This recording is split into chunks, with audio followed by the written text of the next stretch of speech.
But this is our kicking off the hearsay series. We're going to start with sort of Thomas will start with the definition of hearsay, which we remember from law school, out-of-court statement, offered to prove the truth of the matter asserted, and he's going to tell you what that actually means and break it down.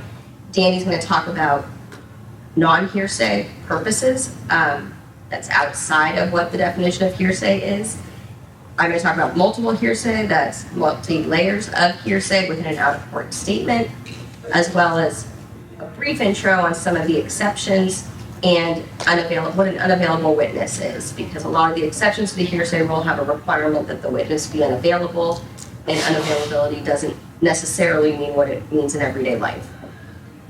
Take it away. Perfect. So we have, yeah, I think it's turned on. Oh. Yeah. Well, most of what you guys are talking about because I do civil, so are the rules the same for civil? Rules. That's going to be part of it. So yeah, there's lots of rules in hearsay, but yeah, it does apply to civil as well. What's interesting on hearsay is the number of exceptions and then just instances where, although it's blatantly hearsay, it's going to come in anyways. For example, we do a lot of DMV administrative hearings for clients with DUI cases. That evidence is hearsay, and it just comes in based on exceptions and permissions for that type of ruling. So there are circumstances where it's going to come in, and I think you said you do evictions, so I'm not sure if there's a special rule about evictions where it may or may not come in, but generally speaking, yeah, this is all going to apply to civil hearings as well. I just want to piggyback on that because a lot of, like, our goal with this evidence series, even though we are the criminal law section, is to apply everywhere. And the evidence code is just that, it's the evidence code. It applies in every area of law. But there are, like, if you read through certain exceptions or certain rules, it will say that it's applicable only to, like some exceptions are going to be applicable only to victims of sexual assault. Obviously, in an eviction proceeding, you're not advocating or defending in a sexual assault case, so that particular exception may not apply. But generally speaking, we've tried to weave in different areas of law in our examples, but the unfortunate for you, fortunate for criminal law practitioners is a lot of the case law is crim. And obviously our background is crim, so that is oftentimes on fallback, but we did actually try to put some thought into how to use other areas. We do have a few examples that are just kind of things to think about, and then we'll kind of get into this as the FTLE goes forward. But one example would be if a police officer is searching a house, and whilst at that house the phone rings, and he picks up the phone, an unknown person on the phone says, "Hey man, can I buy some dope?" Does that come in? Is that hearsay? Anyone have any thoughts? No. Sure. All right, so who thinks yes, that's hearsay and it should be excluded? Yes, that's hearsay.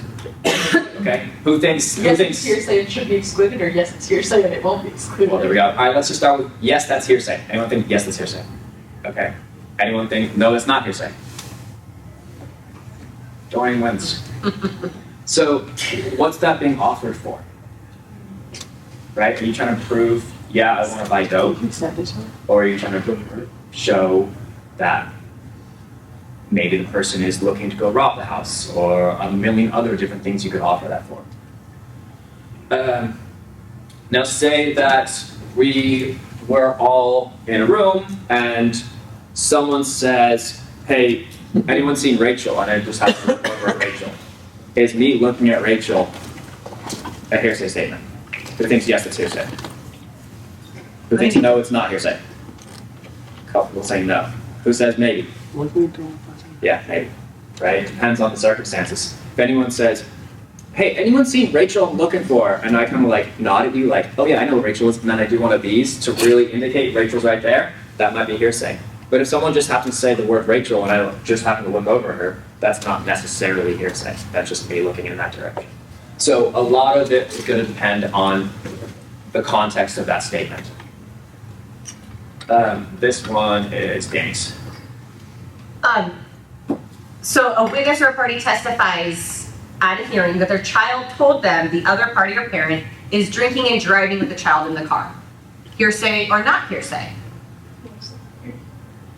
But the tricky thing with hearsay and why it's always a trick question is when you hear the statement, what matters is what are you using that statement to prove? The truth, or is there an alternative theory for its admissibility? And if there is, what's the relevance of that theory? So again, maybe, could be. Another one, witness testifies that the neighbor heard him and his partner get into a fight. Hearsay or not hearsay? Who thinks hearsay? Probably not. Who thinks not hearsay? That statement would be hearsay if you're offering the neighbor's statement that he heard. But again, it could go either way depending on what you're using that statement to prove.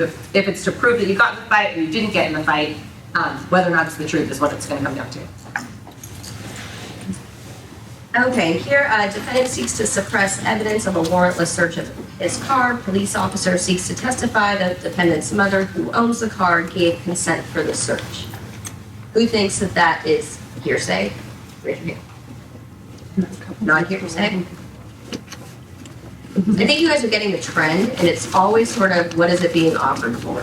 In this case, it's being offered to prove that the words were uttered. It's not offered for its truth. The state of mind is not relevant on this issue. It's the saying of the words of consent and the officer's actions that are relevant. Objection, states a legal conclusion. I think. But words of consent, as you'll learn, is actually an alternative theory that has non-hearsay purposes. Well said. Okay. All right, so let's start with the basics. Hearsay rule. It's going to be Evidence Code Section 1200. So what is hearsay? Hearsay is a statement made by a person who is not the witness currently testifying and is offered to prove the truth of the matter stated or truth of the matter asserted. We all read this code probably a million times in law school. None of us have any better understanding of it now than we did then. It's a confusing subject. People constantly get hearsay wrong. One of the reasons why we wanted to do this seminar. We've all been in court and have probably put in hearsay evidence and objected to hearsay evidence. We've probably all done it wrong at least once or twice. I've been in court and I'm pretty sure I've had judges make the incorrect ruling. Not going to drop any names on that, but I'm very confident that judges have disagreed with my rulings and I'm confident I was right. So it's something that's constantly gotten wrong throughout legal proceedings. So what are the components for hearsay? So the first component for hearsay is going to be a speaker or a declarant or the hearsay declarant. So in the most common situation in a hearsay issue, you have the witness, Wally, testifying. And he is trying to make some sort of testimony about what declarant Danny stated to him out of court. So Danny told Wally, it's raining outside. And then Wally's coming into court saying, Danny told me it's raining outside. Is that hearsay? Is that not? We're going to get into that a little bit later. But we got to identify who is who. So Wally is the witness. Danny is the hearsay declarant. Does Danny's statement constitute hearsay is the further analysis we have to do. But of course, it's not just as simple as saying it could be Danny. Danny's the only person who could be a declarant. No, a declarant is not just an individual person. A declarant could be a firm or an association, organization, corporation, some sort of public entity. There's a lot of different ways a declarant could exist, not just an individual person. So when you're getting your hearsay issues of, did Google Corporation put out a statement, and is that statement going to be admissible because it came from Google? Yeah, Google could be used as a corporation and as a declarant. Timing of the statement. This is generally going to be, when is that statement made? So Danny tells Wally, Wally comes to court and testifies. Well, the timing of the statement is Danny made the statement out of court prior to that point of testifying. If Wally's just in court testifying, and at that time he's saying, to his personal knowledge, it was raining outside when he walked in, that's fine. That's Wally's statement, and the timing of that statement is right then. But if he's going to testify about a statement that was made previously, that could be a problem. And that's why it's in-court testifying versus an out-of-court statement that someone's trying to bring in. Yeah? Just to add on the in-court testifying versus out-of-court, it's in-court in that hearing. Which is, I think, important with respect to timing, because just because you were in court at another time and you made a statement, that's not right now. Like, that timing may have an issue that you have to argue. And then doubling down on who could be a speaker, I've got a question for you. I'm going to give you a little example. I have a dog. His name's Toby. Pretty much every single evening, I'm sitting on the couch with my wife, we're watching TV, and Toby would run over to the door, stare at the back slider door, and bark. What is Toby telling me? This is a service. Possibly.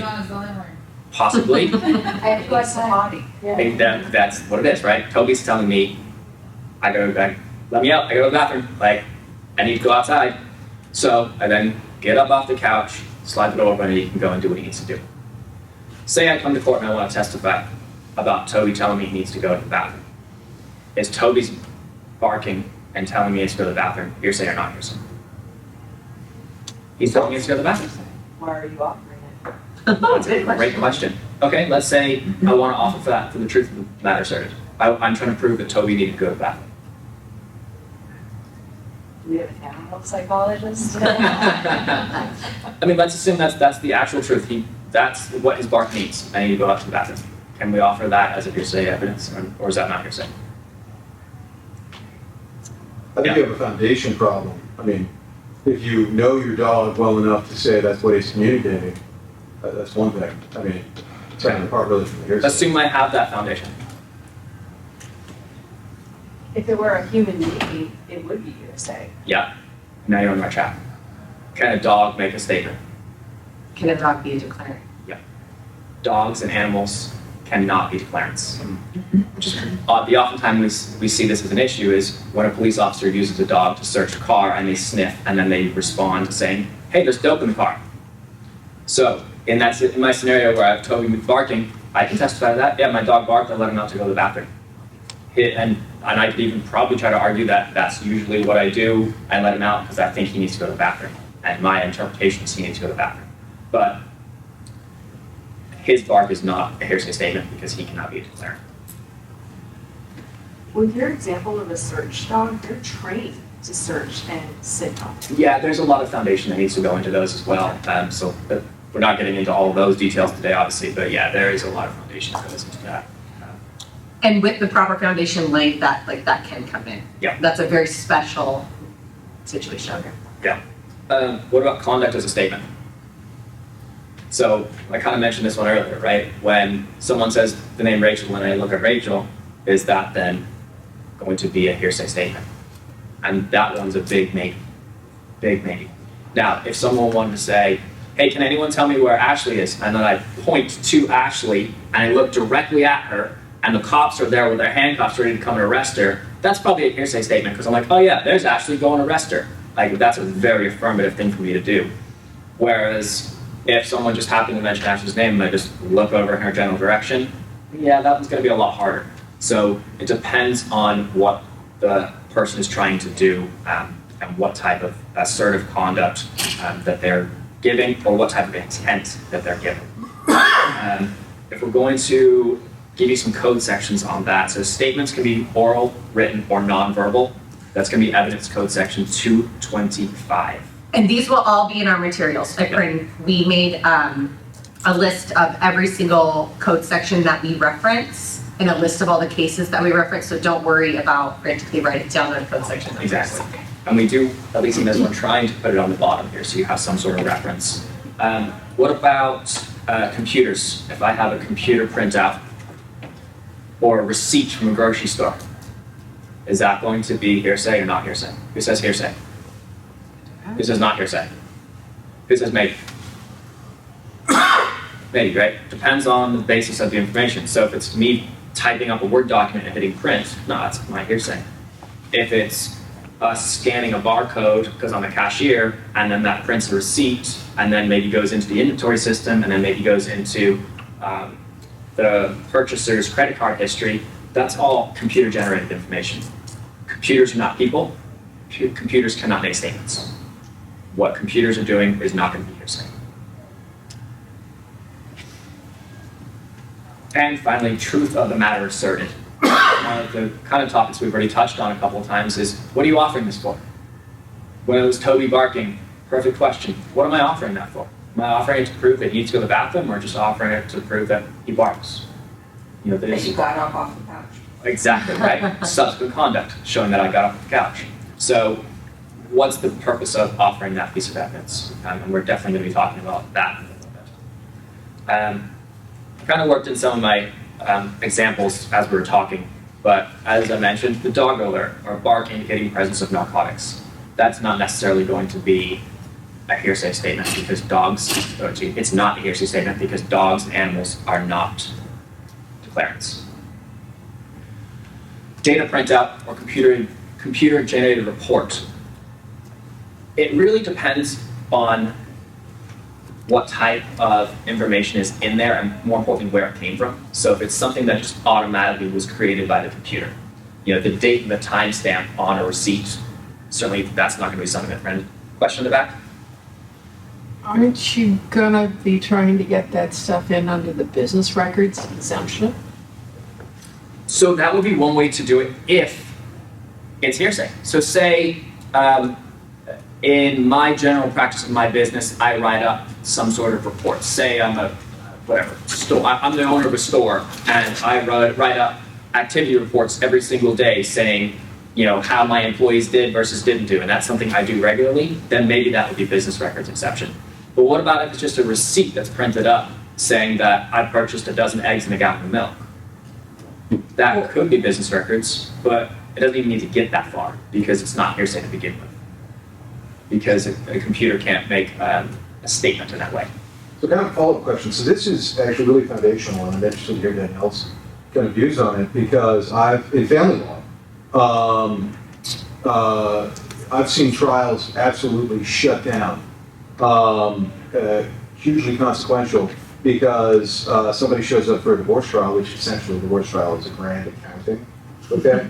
And they show up with exhibits this high, just bank statements, that's all. Yeah. And they don't have the affidavit of custodian of records, and judges have kept them out of court and cut them off at the knees well, that's hearsay counsel. You know, these are statements essentially the declarant is effectively the bank, and you need the affidavit if you want to get this in. So I guess the question is, and not put you on the spot, but what authority stands for the proposition that purely computer-generated statements are non-hearsay? Good question. So it's going to come in mainly under Zavala, which is 2013 case, 216 Cal 4th 242.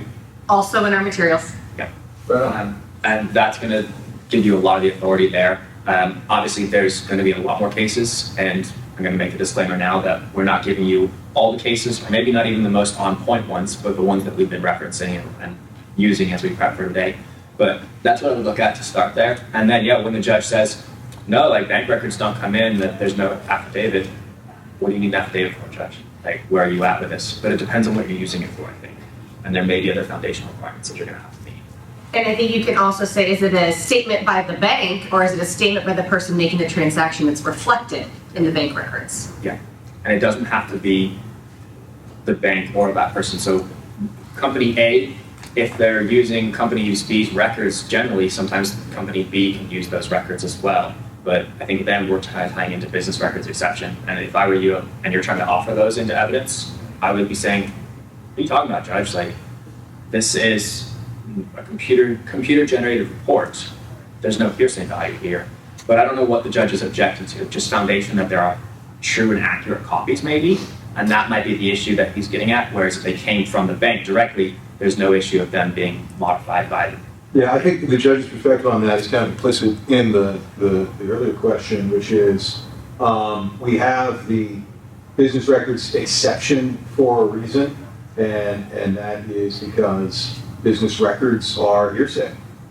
And so, but I agree, it's a much more, I don't know, forward-thinking, more accurate way to look at it, which is, these are purely automated events. There's no human input. We have the hearsay rule to, correct for, human frailty. Yeah, exactly, and that's your argument, I think. And if you say, Judge, this isn't something that my client then typed it up and put it in like their own Excel spreadsheet, this is the computer, taking the bank records every time you use your debit card, credit card, or a check is cashed, and that's how this generates. So that's the way you gotta get around that and talk the judge into understanding how computer generated input is gonna be valuable there. But that's definitely something that I think a lot of people run into problems with, and it's the gut reaction, right? You're gonna say, hearsay, no, that's out of court, someone must have written that up, it's a bank statement, hearsay. I get the reaction. I may have even had that type of reaction in court when I've got a document that I don't want to come in, but I'm not going to necessarily win that when it's a computer-generated report. And some judges are going to understand that, and some are going to need education to get around that objection. Assuming they're receptive to education. That's a whole other MCLE, we can have that another day. Yeah, that's the problem. I would say too, just on that note before we leave that, Scott, is making the objection as like your gut reaction, because I would almost always take the bet that your opponent does not have a response. Which, and maybe the judge, you might win just strategically speaking. Yeah, just because the law is one way doesn't mean your objection may not still be considered by the judge. Obviously you're an officer of the court, you gotta make sure you do what you gotta do, but you're also supposed to be a zealous advocate for your client. You object and not object at the right moments. And then the last one I have on here is looking at another person, and I think we've kind of talked about that one a few times. The main point of that type of non-verbal communication is, what is the intent of the declarant? If I'm pointing at a person to identify where they're at, then that's going to be a statement that is more likely to come in. Or if someone asks me, how much coffee is left in my cup, and I do this next to my cup to indicate how much, yeah, that's probably a statement because I'm wanting to indicate it. But if someone just asks me something about my coffee and I happen to reach over and grab it, that may or may not be a hearsay statement, because what's my intent by grabbing my coffee cup? Not necessarily to convey meaning to you guys. So it comes in that matter. Actually, Would that potentially apply to like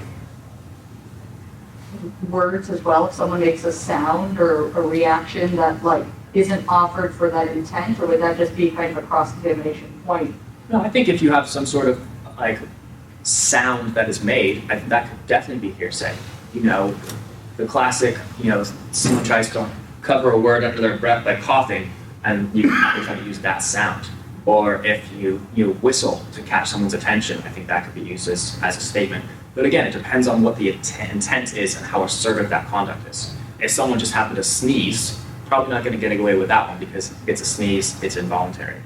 But yeah, some sort of assertive conduct to convey a message, I think that could be used as a hearsay statement. I don't know if there's a case on point, but you could create one. I do know if there's There you case go. in point. Perfect. Which, if we go, can we go to our next slide, please? Yeah. I'm covering the non-hearsay purposes. And I realized in looking.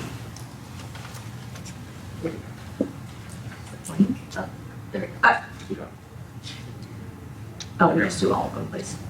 I think that somehow, there's supposed to be one more on here that is non-assertive, non-verbal conduct.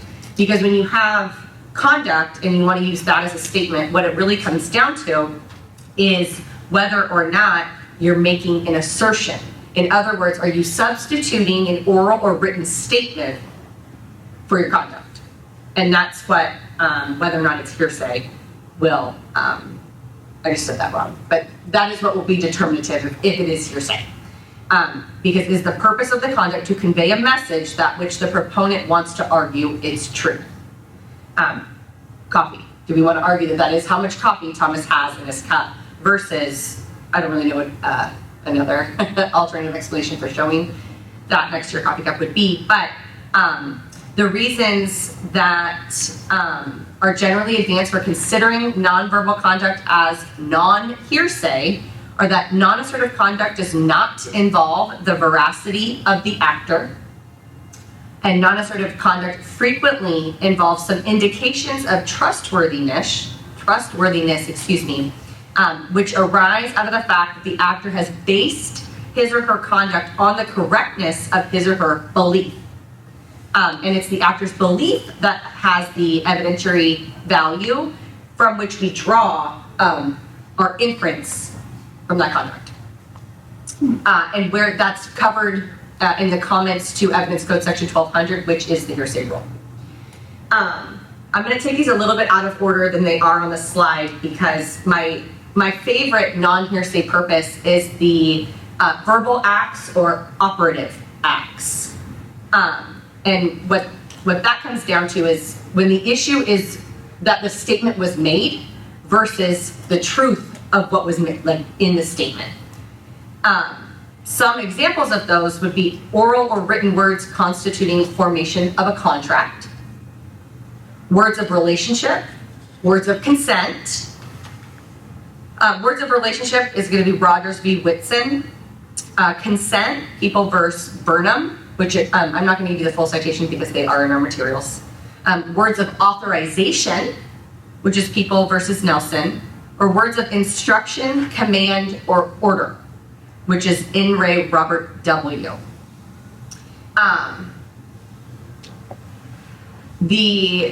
second favorite is the effect on the hearer, or effect on the listener, which is the hearer's state of mind and action in conformity therewith. A good case for that is People versus Clark. This shouldn't be confused with the exception that is the state of mind of the declarant. That's an exception found at Evidence Code Section 1250, but those can be very easily confused when you're arguing whose state of mind matters. But the other very big part of this is when you're trying to bring it in for a non-hearsay purpose, you cannot then later argue the truth of what was said. Whereas when it comes in under the exception, state of mind of the declarant, you're arguing the truth. So I would say it's probably very easy to get tied up when you're making your argument for why it's not hearsay, but also holding opposing counsel accountable if they later try to argue the truth, which probably happens more than we realize, but just something to remember when you are bringing in evidence or objecting to evidence.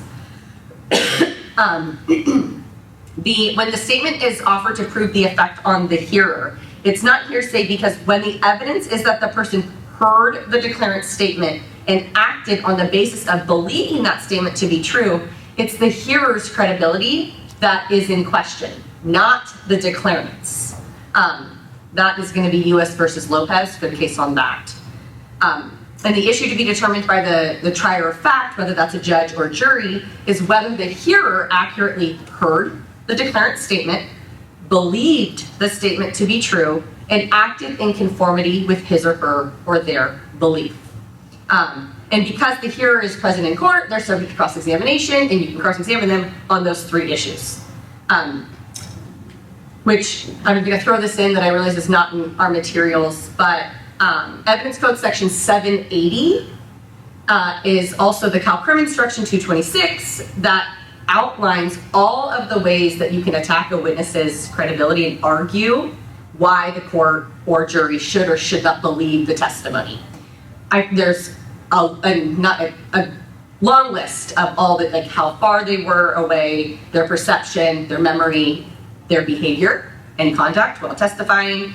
I also find that to be very useful in family law trials when you're arguing why somebody should or should not be believed and their testimony taken as credible because the bias is also part of it. So that's a fun evidence code section. Indicia, now the top of this list, indicia would be if there was a common one is a utility bill or a mortgage statement. Is that or is that not hearsay? Chances are you're probably not bringing in, maybe in family law you are, But chances are in other respects, maybe in evictions you are too, let me just say, commonly in a lot of the case law, indicia is not being brought in to prove the truth of what's in that utility statement or what is in the mortgage statement. It's offered to show the connection between the person and the address. The case on indicia is Hart versus Keenan Properties, and also People versus Williams. To prove knowledge or notice as a non-hearsay purpose is when the evidence is not coming in again for the truth, but rather to show that the hearer was imparted with certain information by the hearsay statement. The example that I have for that is thinking of a construction defect case. When a statement was made prior, there was a complaint or lawsuit, etc., filed prior, alleging certain defects. And in the present case, they want to bring in that prior complaint to show that the builder, or whoever that is, had knowledge of claims of prior defects. Not necessarily the defect is true, but that they knew somebody else made a complaint about the very same thing.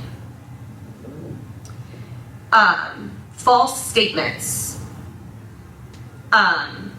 Evidence of an attempt to create a false alibi for a defendant by stepfather was not hearsay, but relevant to show that the declarant knew that defendant, who he had recently been with, was about to engage in a criminal act.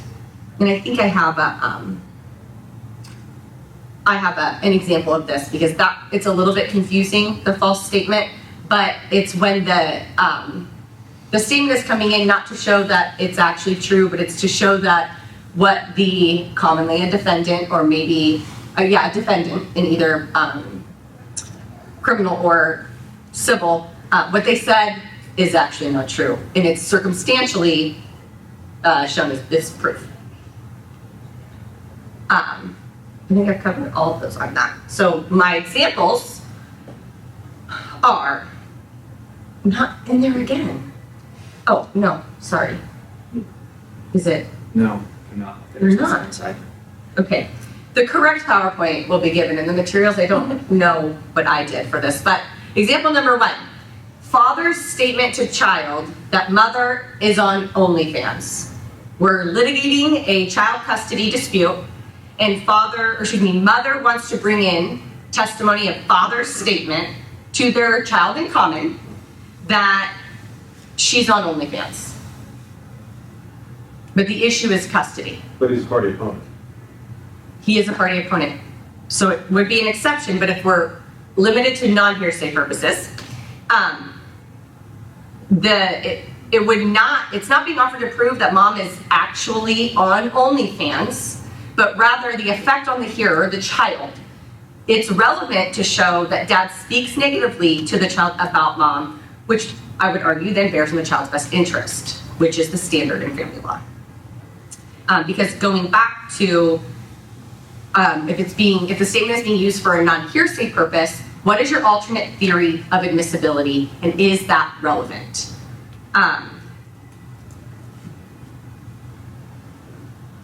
Those are the big things. Those are the 2 questions, because in California, compared to the federal rules, relevance is more limited to the fact having to be in dispute.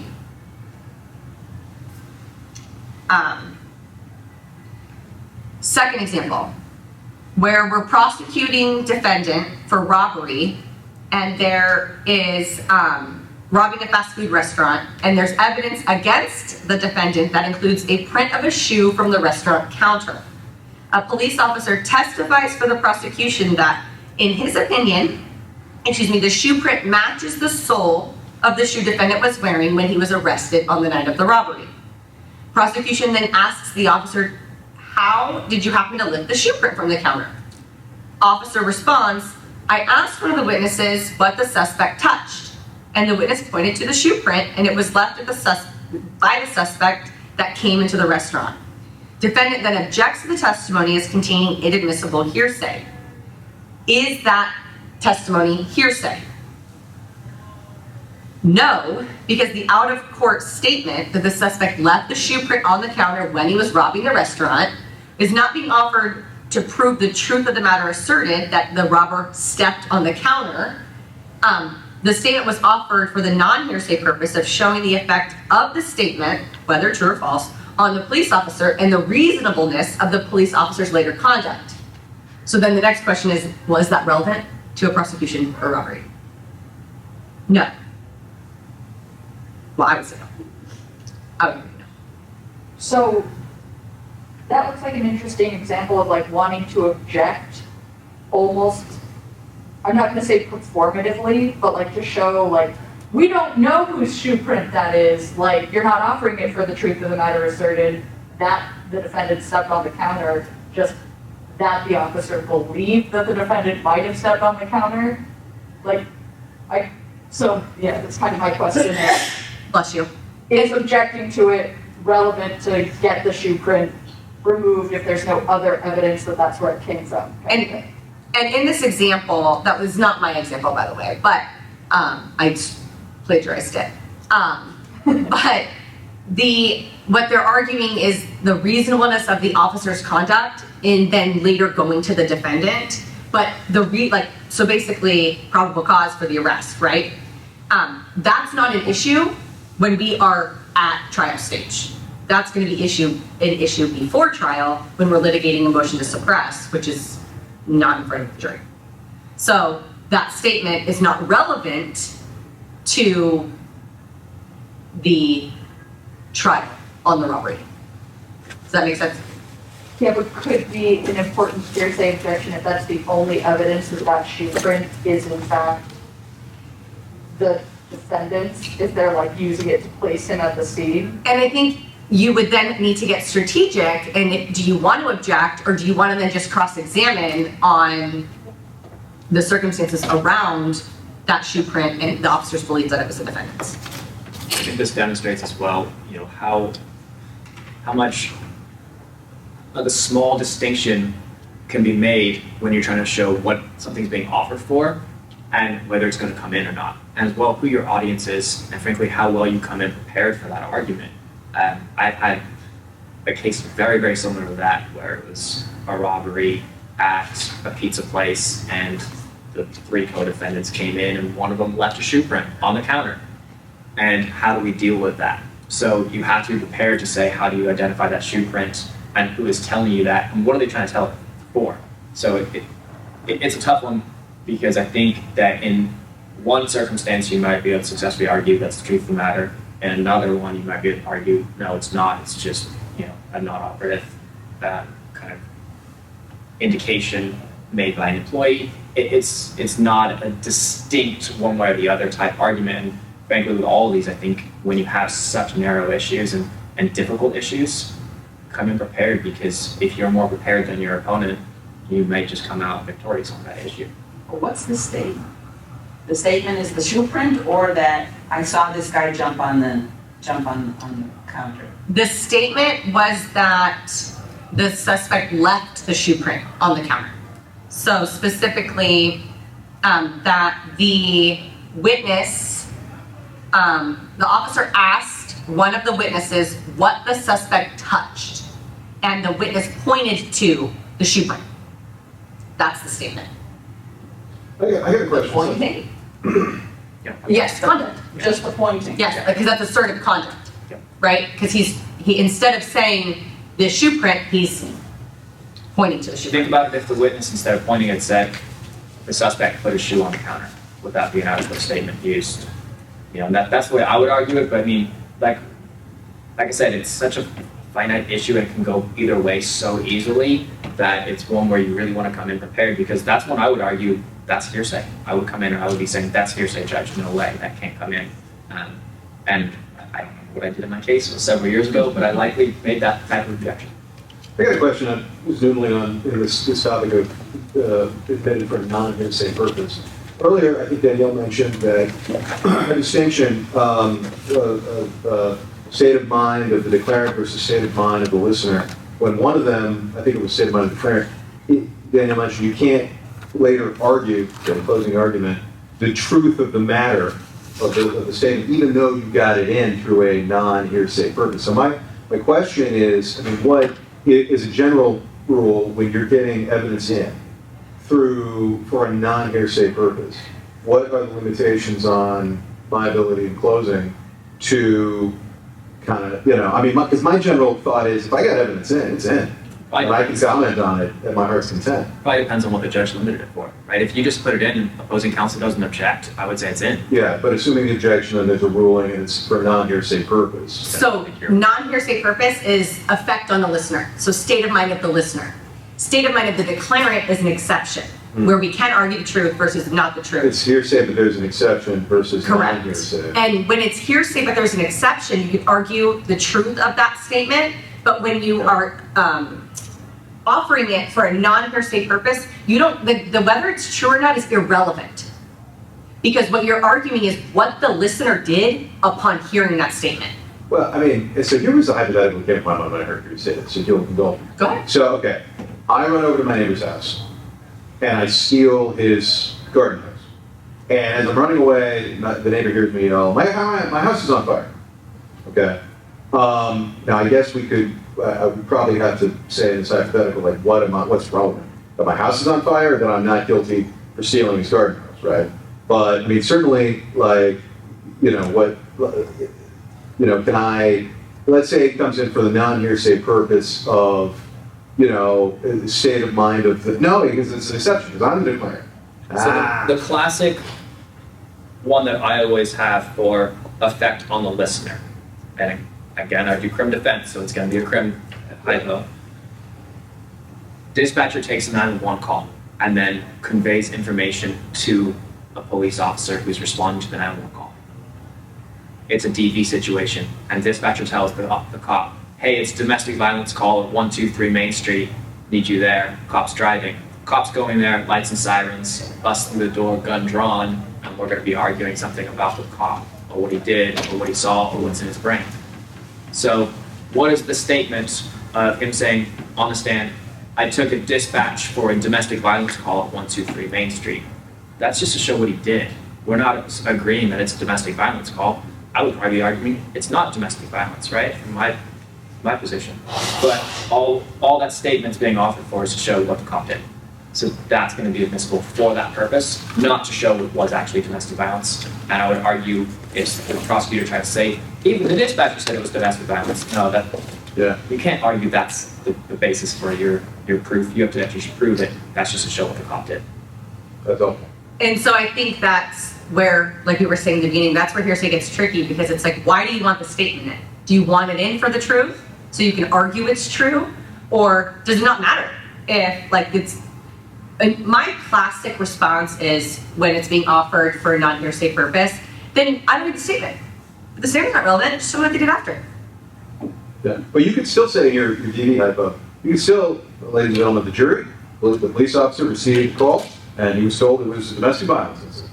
You could say that, and that, I mean, the unstated thing is, and therefore it's TV, Yeah. right, the prosecutor, obviously. Yeah. But you're not allowed to say that last part, but you're kind of, dropping the hint. Yeah, just advocacy. Yeah. Yeah. And there's always in crim a limiting instruction that if the hearsay was admitted, then it's for the limited purpose as stated only. But whether, you can't unring the bell. Right. And a jury doesn't understand that. No. That was exactly what I was going to ask you guys to kind of comment on. So often, particularly in any kind of jury situation, there are so many, well, it's coming into the limited purpose, and like everyone in this room is like, oh yeah, of course, the limited purpose. But like, a jury doesn't understand that. So in a situation where something came in for the effect on the listener, like a jury heard you say objection, hearsay, and the judge be like, oh, well, it's not offered for the truth of the matter, so we'll let it in. If they then argue it as the truth of the matter, how do you guys kind of address that? Object. Like object during closing, which is always a strategy in and of itself, but like how do you guys address that? Because I know talking objections are a point of contention, but it's nice to point out, like, Your Honor, they said it wasn't for the truth of the matter, and now they're doing it. Like, how do you explain it I'd object. without showboating? I'd object and ask the judge to reinspect unlimited. And maybe in the moment, because chances are you honestly, you probably know where they're going with it. I would object hearsay and ask to approach and let everybody know, this is what I'm afraid they're gonna do. And if they do, you cannot unring that bell. The judge can give a limiting instruction until they're blue in the face, but the fact is the jury doesn't understand that. And all they're gonna hear, is that Sally hit Billy and now Billy's in the hospital.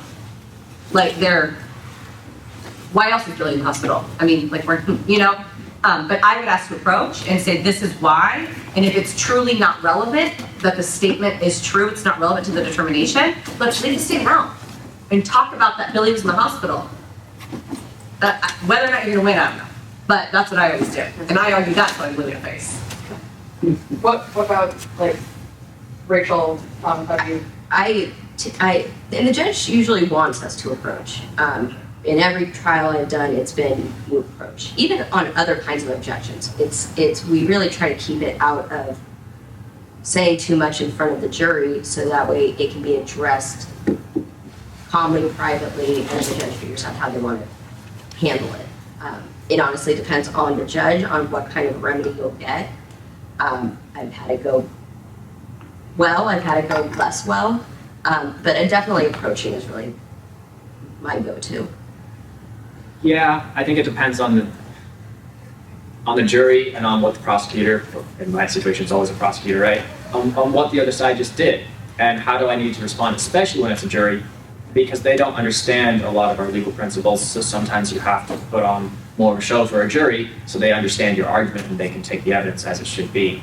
And sometimes that puts me in the crosshairs with the judge, and that's part of my job. But yeah, I mean, if the other side is using a statement that has a limited purpose and they're trying to argue that statement as truth, yeah, I'm going to be objecting. And if they go too far, I'm going to be objecting loudly with a lot of gusto in front of the jury.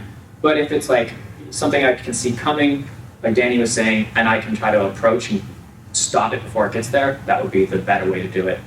But it's something that probably is going to be different in every single case. Right, it definitely depends on what stage of needing to object you're at. Is it at the outset where you can prevent something from happening? I mean, enough has to happen for you to object, or has something really been said that can't be unsaid? In which case, yeah, you need to let the jury know that in the best way that you can. So yeah, I agree. And would you ever argue or explain somewhat that limited purpose to a jury, like in a closing? If you have to. But if it's important to your Yeah. case, And because that's probably gonna be the prosecution getting something in, Yeah. we're gonna get shut down. Yeah. That's just, the reality. But yeah, if the prosecutor just used that out-of-court statement that's for a limited purpose, and they're trying to even just imply the truth of that, yeah, I might get up and be like, look, they talked about this statement in their closing. I want to remind you that that's not true. That's just to show what the cop then did. You need to understand that, and that's the limited purpose you can use that for, and really lay that on thick. And that's a true statement of the law, a true statement of the judge's orders. I'm not doing anything improper, but I'm letting the jury know this is what this evidence is. Don't be fooled by the other side trying to trick you into thinking this is true. And I think in family law, I would always argue, and I actually really point to counsel, and it's like, they specifically told the court X, and now they're doing Y. Like, that's a problem.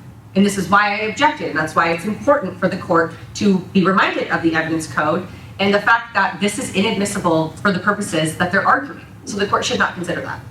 They're probably gonna consider it, but, do So, that. sorry, family court judges care about the hearsay rule? Exactly. But I do believe, and I say often, that if you know the evidence code, it's like a secret weapon, because so many people don't know it, and even they get really frustrated, and I've been told so many times, well, she's gonna keep objecting, and I'm like, I don't know what to say other than I have a record that I need to preserve, and we still are officers of the court, and there are rules of law, and the evidence. Historically, family law judges, all judges, mostly Yeah. former public defenders, district attorneys, and they know better They know. than all family law attorneys. And when you show them that you know it too, I always get really excited when they're like, wow, that was a good objection. And you're like, oh yes, thank you. Okay, it's like a compliment. Yeah, I keep getting sustained. Okay, so I had 4 examples, but I'm gonna skip to the third one because this applies outside of crim. So we have an action based on sexual molestation of a child. A psychiatrist who conducted a number of therapy games with the child sought to testify about the child's play with anatomically correct dolls.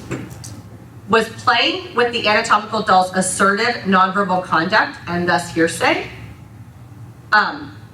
Probably not, because it would be unreasonable to conclude that a child was seeking to substitute conduct with dolls for words. But that's going to be what you need to look at, is what they're, again, when it comes back to what it's being offered for.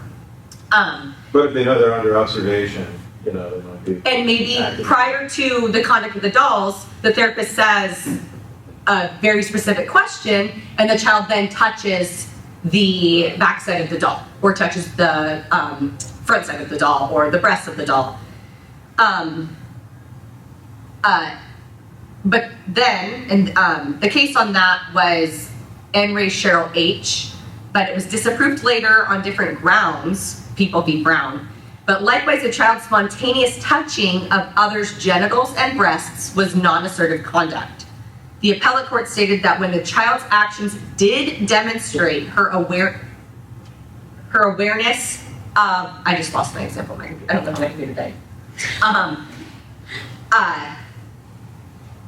The awareness of the areas, that's not necessarily assertive conduct unless it's in response to a question.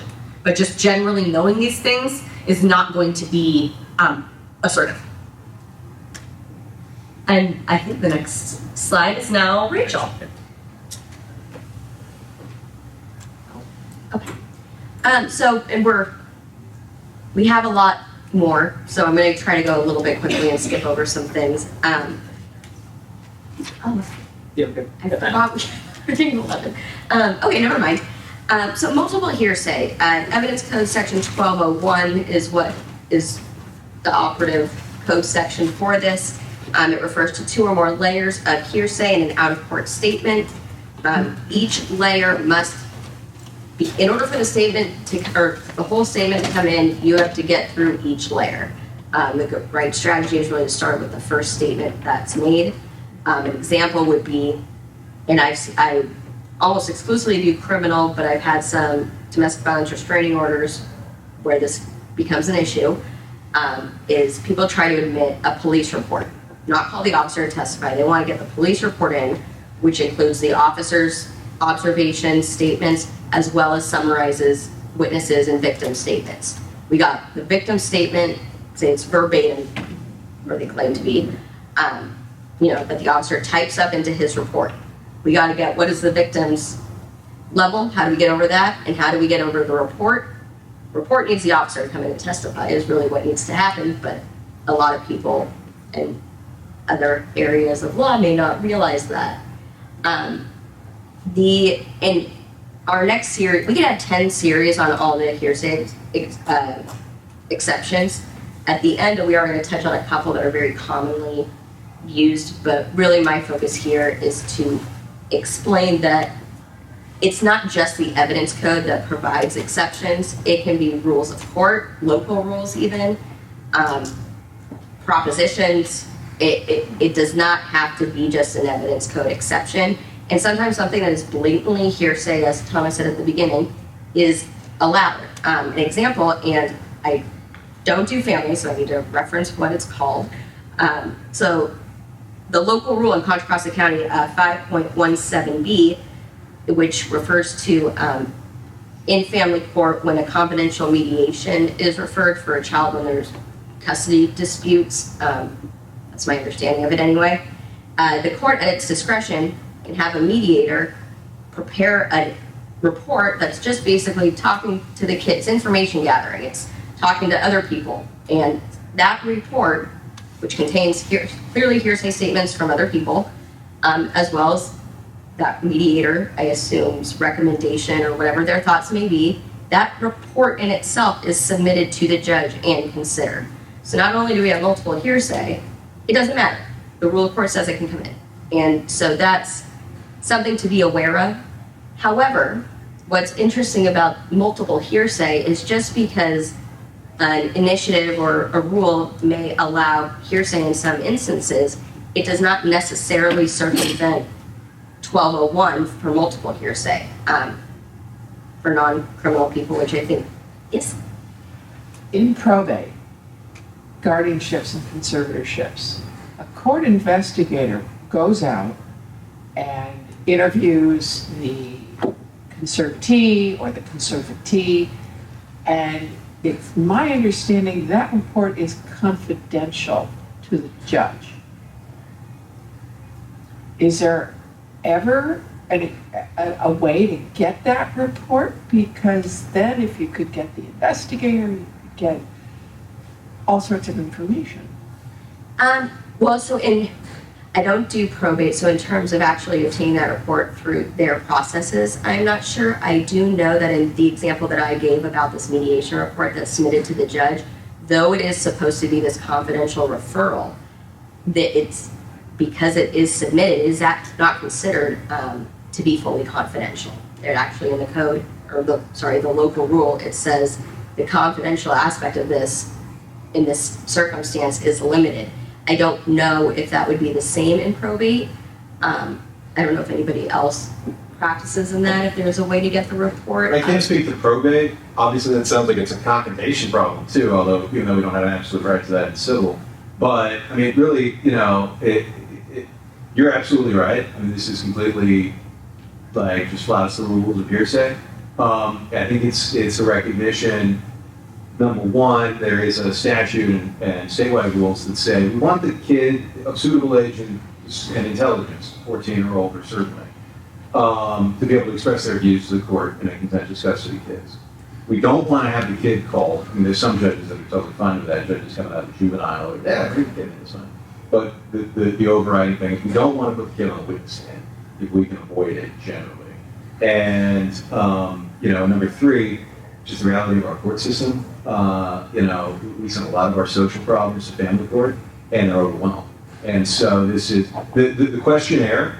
What you just described is called Tier 3 mediation in Contra Costa, and there is a rote set of questions that the custody evaluator has to ask. It's been thoughtfully put together, so there's a control to it essentially, and generally they're pretty faithful about just accurately summarizing what the conversation is, in a pretty straightforward way. So they try to control it a little bit, and it's a problematic solution to a problematic problem.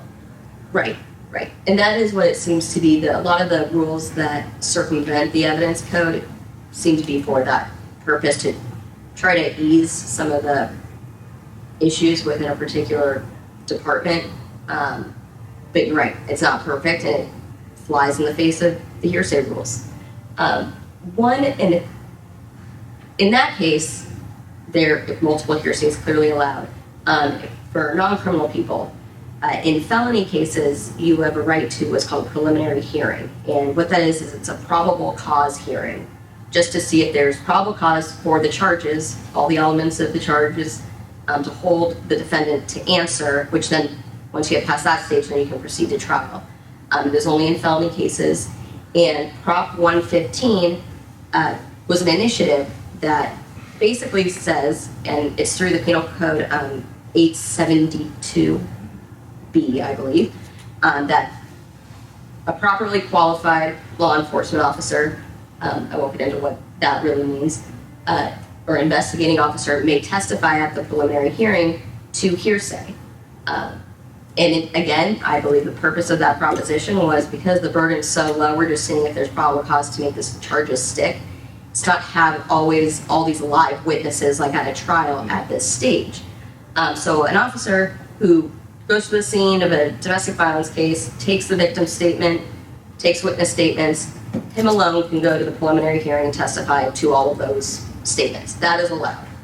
However, that proposition, or that penal code and the proposition, does not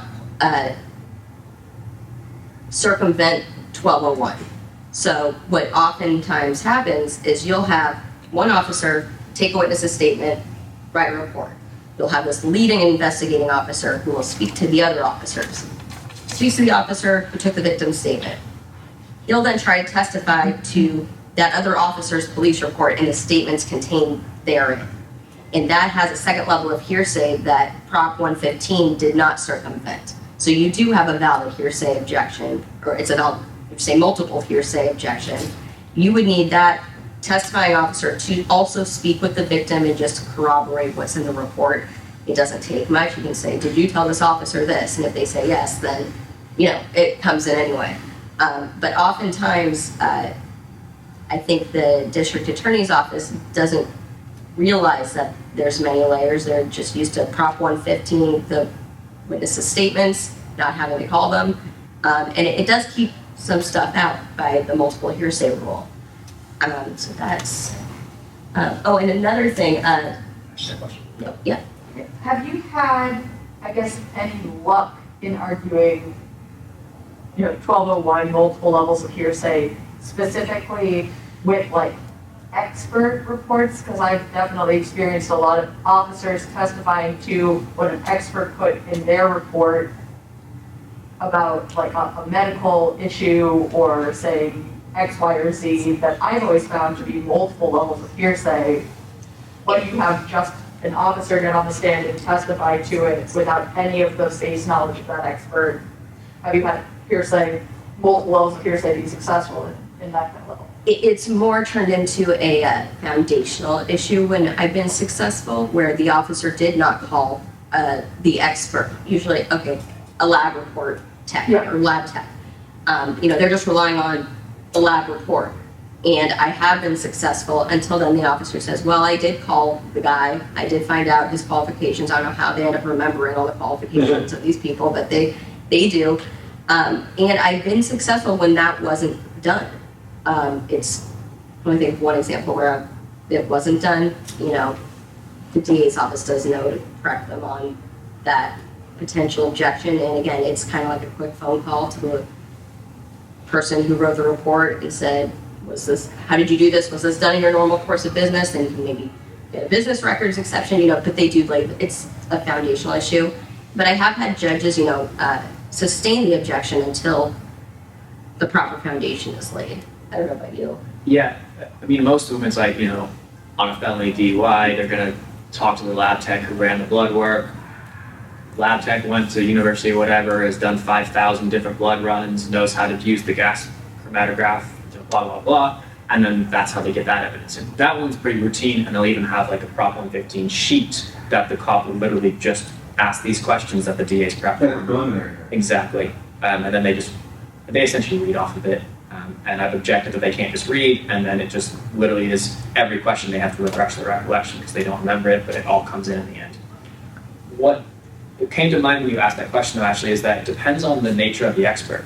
If it's just someone talking about running a blood work and they're going to get a BAC result, that's fairly standard. Yeah, you got to be trained and have some expertise in that. But if you're trying to get some sort of like medical professional opinion about the cause of the injury, and you may have a Sanchez issue where you're trying to use specific hearsay, and that might be a way you can fight that.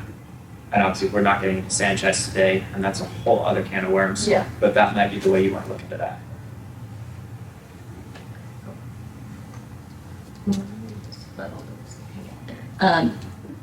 And then there's just some things that sound like hearsay but aren't. For example, witness at a scene, Spanish speaking, officer not Spanish speaking, another person not really a party or anything walking by, fluent Spanish speaker will sort of sub in as a translator. This is not a court certified interpreter or by any means in that situation. As long as certain factors are considered about reliability, does not add an extra level of hearsay. So the courts, there's a key case, it's Correa versus Superior Court, 27 Cal 4th 444. The translator can't be acquainted with the parties, or not supposed to be, that's something that's considered. No difficulty in communicating, other evidence corroborated what was being said. And oftentimes the translator may have to testify at the hearing of their Spanish skills and the circumstances of the translation. But that, assuming those aspects regarding reliability are met, it does not add an extra layer. I tried arguing that once, and the law clearly says I was wrong. So there's that, and I do want to make sure we get to as much as we can. Available versus unavailable witness, and this really is more about the exceptions to the hearsay rule, which again we're not really going to get into too much. A lot of them, there's about a dozen that require the declarant to be unavailable, and there's a couple that also require the declarant to be dead, such as a dying declaration, a statement of declaring an action for his wrongful death, offered by the state, deceased witness relating to gang crimes. There are very specific code sections. But in terms of, I'm just going to basically describe what is an unavailable witness. There are a couple different ways you can be unavailable. One is claiming privilege. Oftentimes there's that Fifth Amendment right against self-incrimination, so that makes you unavailable. There's other forms of privilege, of course. You're disqualified. An example of that would be if a judge determines that as likely a child doesn't know the difference between truth and a lie, so they're not able to testify, and that's considered disqualification. Dead physical or mental illness or infirmity. This is all governed and defined by Evidence Code 240, by the way. However, the illness or infirmity must amount to a severity that makes it relatively impossible rather than merely inconvenient for the declarant to appear in court and testify. The mental state of fear of personal or family harm causing a declarant to refuse to testify does constitute a mental infirmity. Absent and the court is unable to compel attendance through their court processes. That only applies in civil and for criminal defendants. The prosecution is not included in this, and that means outside the scope of the subpoena powers of the court. The one that is a little bit more nuanced is that absent a party unable to secure attendance despite reasonable diligence. Now, what is reasonable diligence? That is a very gray term. The factors that the courts, and in your materials you'll get these cases, that the courts are to consider about reasonable diligence is the character of the proponent's efforts, like what efforts were made, whether the proponent reasonably believed before trial that the witness would appear voluntarily and therefore did not have the witness subpoenaed when he or she was available. I don't really love that one. That seems like putting strange trust in a witness. You always subpoena your witnesses, even no matter how friendly? I guess it depends. As a prosecutor, I would. I would think a prosecutor has to dot those I's, cross those T's. Whereas if I, as a defense attorney, might think I have a helpful witness and they're being extremely difficult, then I don't really know what they're going to say on the stand, so I'm not really sure what I want. But whether the search to locate the witness was timely begun, whether the witness would have been produced if diligence had been exercised, or was it a true impossibility of finding this person, whether leads were explored, and the Supreme Court has held of how important is the testimony, which again doesn't really seem relevant to the purpose of unavailability. If the proponent thinks it's important and it helps their case, I would think that would matter. And then finally, is the witness persistent refusing to testify despite contempt finding? Question. Sorry. So one time I used that to get a deposition transcript in lieu of having the person testify, they unavailable despite reasonable diligence. What are the other examples where I could get hearsay statements in from this person, from the person who was unavailable despite my efforts? So it would really be, frankly, anything that it would have to go into the exceptions and what they are, because that would determine, if the declarant is required to be unavailable and you've shown that they are unavailable, do you meet the other elements of I got you. I got to have another statute that says, but it could still come in if unavailable. Right. And so that could be in it doesn't have to be an official, like a deposition transcript or a prior trial transcript. Those are, then there's the Crawford issue as well about the right to cross-examination, and again, nuanced, can't get into it, just know it's there. And that there are exceptions in criminal cases. It is a little bit different, but I was trying to keep it general, though my examples, of course, are criminal. So I just have a little fact pattern. This is a real case. Defendant D is charged with child molestation of victim V, his stepdaughter. V testified at D's preliminary hearing, which was that probable cause hearing I described. At trial, V did not appear, but her mother testified that V had been suffering from emotional difficulties, experienced audio and visual hallucinations, intentionally cut herself several times, and had just been hospitalized for cutting herself. The prosecutor did not call any physicians, psychiatrists, or psychologists to testify on the unavailability of V to testify. The trial court held that V was unavailable. Was this ruling, I use the word correct, but was this the correct ruling? What do you guys think? No. That is correct. No, the California Supreme Court held that the mother's testimony on the issue of her daughter's mental health was legally insufficient to support a finding of witness unavailability. This is a case of People versus Stritzinger. The Stritzinger court stated that mental infirmity as a ground for witness unavailability must be established by either A, expert testimony on the declarant's present condition, or B, the declarant's own express refusal to testify at trial out of fear.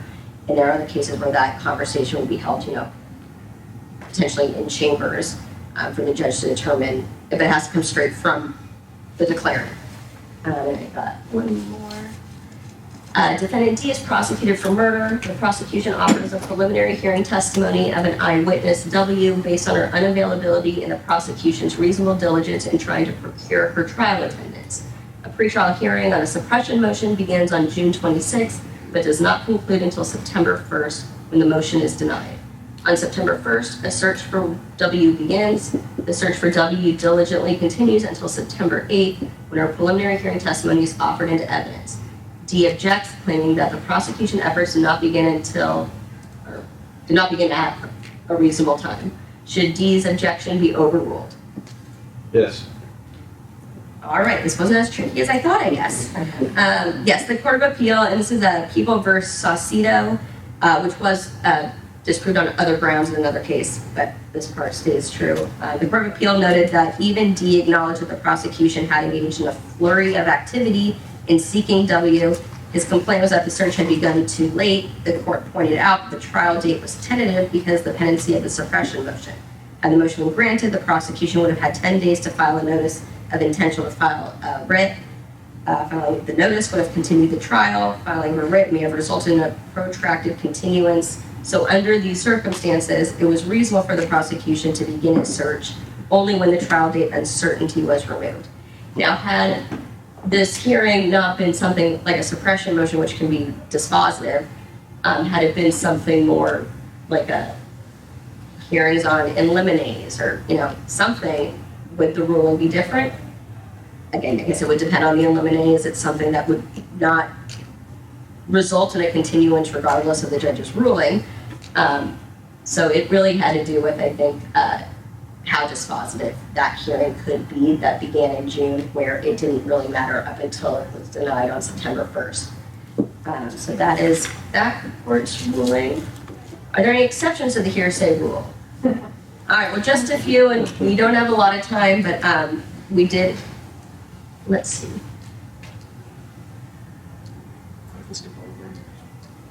Real fast. Okay, so party admission, adoptive admission, declaration against interest. Okay, party admission is what it sounds like. If you're a party and you make an admission, that doesn't have to be a confession, by the way. It can be any sort of out-of-court admissions offered against that party for the truth, obviously. So it's like literally anything they say, as long as they're party involved. As long as it has to be relevant. It does, and it has to be against, it has to be offered against them. It does not need to be against their interest when the statement was made, which is in contrast to declarations against interest, which requires witness or declarant unavailability. The declarant has sufficient knowledge of the subject of the declarant's statement, and that is offered against their interests. Those can be pecuniary interests, civil or criminal liability, even social ridicule. But it has to be known when the statement was made, a reasonable person, it's an objective standard, knew it would be against their interest. That is not the case for party admissions. And also for party admissions, there's no requirement of unavailability. Adoptive admissions are sort of what they sound like. Two requirements: the party has knowledge of the content of the other person's statement, and the party has, by words or conduct, adopted the statement or manifested a belief in the truth of the statement. So that could be 3 people are sitting around, you have co-defendant saying that the defendant shot this guy, and the defendant nods and smiles. This third guy can testify that that would be an adoptable. You object, but the argument would be that that was by nodding and smile while someone else is describing your crime is an adoptive admission of what they're saying. It's as though you're saying it, is how it's sort of treated. And then, right, you wanna go into- Yeah.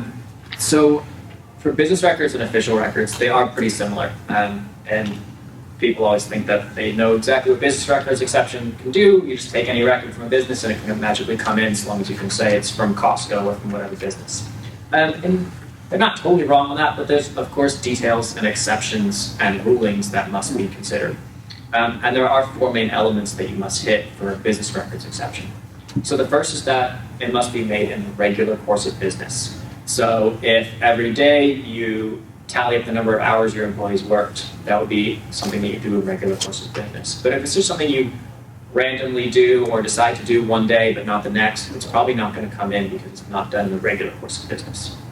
More importantly on that specific element is that it has to be something that's just done for the purpose of your business, for compliance checks, for checking hours, for checking money, for checking storage, stock, whatever. If it's done in anticipation of litigation, then that's not going to come in.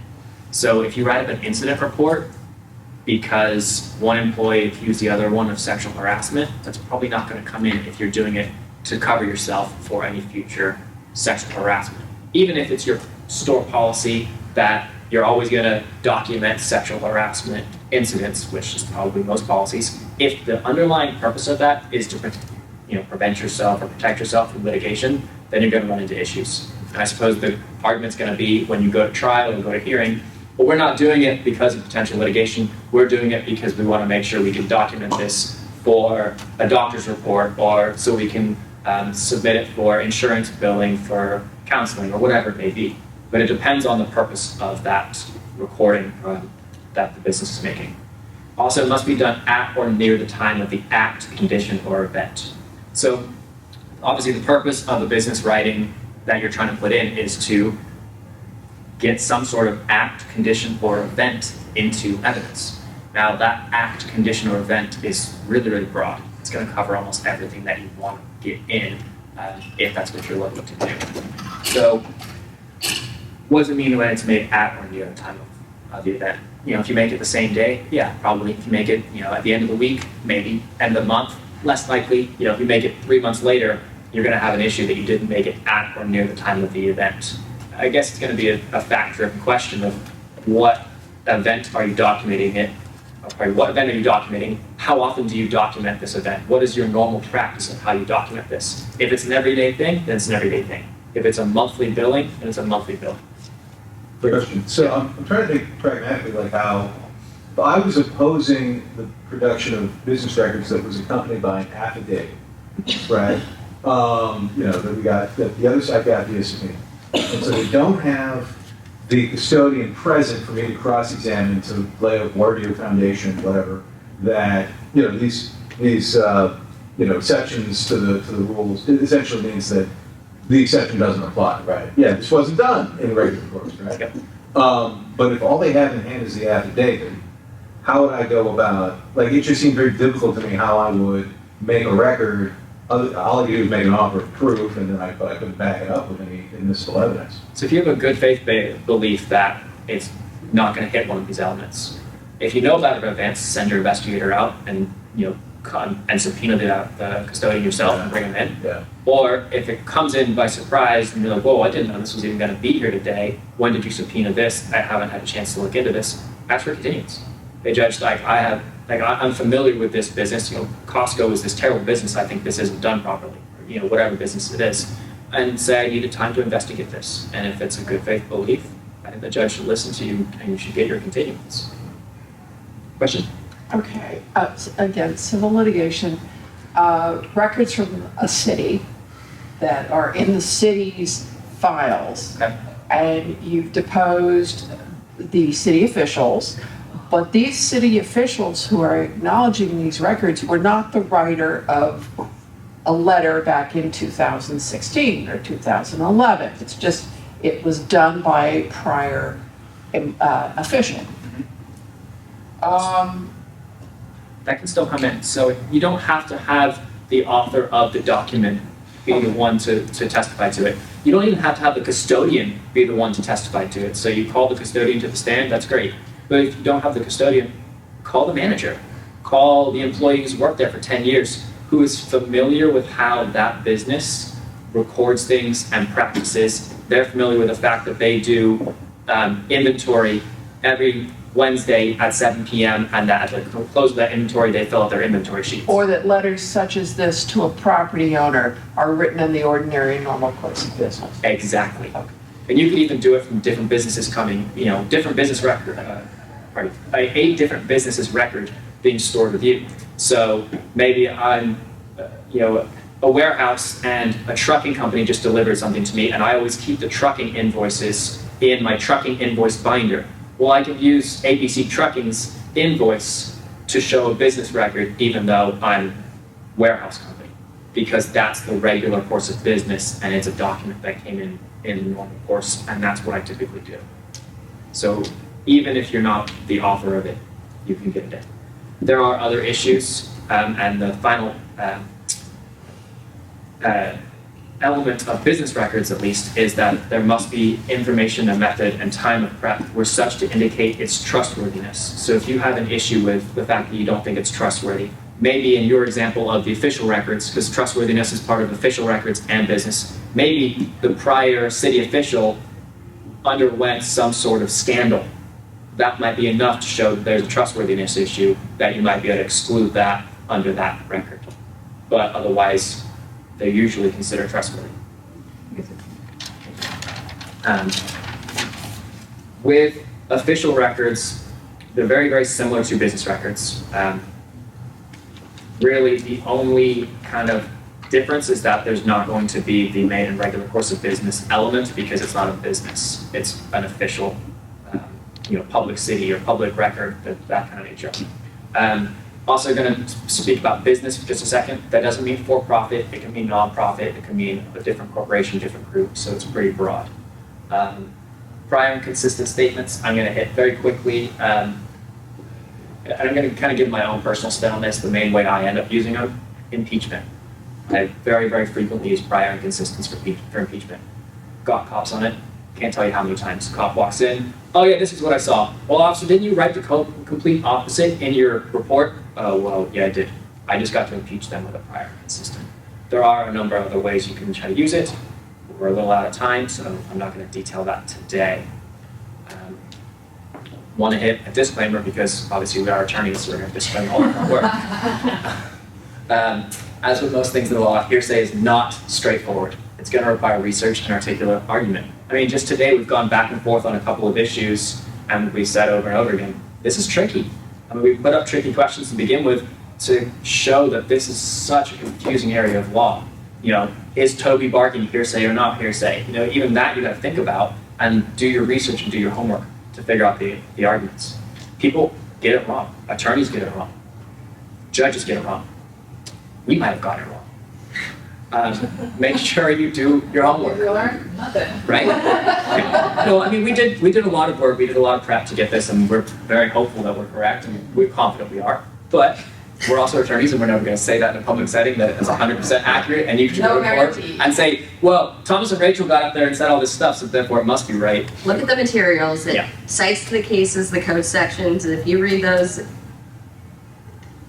you'll come to the same outcome. Yeah, I don't think there's any objective right and wrong with this stuff. No, there isn't. Plenty of judges are gonna, Yeah. they're set in their ways, and when I'm in that judge's courtroom, the judge is always right. Yeah. And the judges have a lot of discretion on evidentiary rulings like this.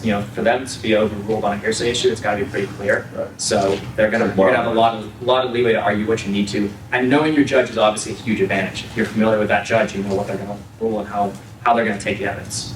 A couple examples we have is that civil harassment restraining orders, hearsay can be permitted, and also in juvenile delinquency where a police report, probation report, or other document can be used at a detention hearing.